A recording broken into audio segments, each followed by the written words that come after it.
আরে ওমা, এ কি কাণ্ড! সব শেষ হয়ে গেল রে। আরে দাঁড়াও, কি হয়েছে? কেন এভাবে চিল্লাচ্ছ?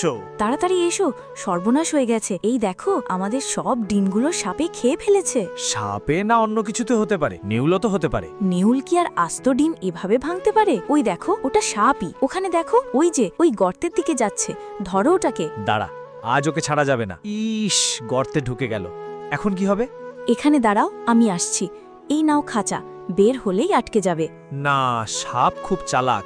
গর্তের মুখে কিছু দেখলে ও আর বেরোবে না। তাহলে জল ঢেলে দিই। লাভ নেই, সাপ সাঁতার জানে। তুমি কিছু করো, আমি ভয় পাইতাছি। তার আগে একদিকে আল্লাহ ছবি, একদিকে শয়তানের ছবি। আল্লাহ ছবিকে সুন্দর মনে করলে লাইক সাবস্ক্রাইব করো, আর লাইক সাবস্ক্রাইব না করলে আমি মনে করব শয়তানের ছবিকে বেছে নিয়েছো। আমাকেই কিছু একটা করতে হবে। এমন এক মরণ ফাঁদ বানাবো যে বেরক না কেন আটকে পড়বি। কাঠ, কুড়াল আর স্ক্রু দিয়ে তৈরি হচ্ছে এক নিখুঁত মেকানিজম। বের হতে গেলেই সুতোয় টান পড়বে। কোদাল এখানে বসিয়ে দিই।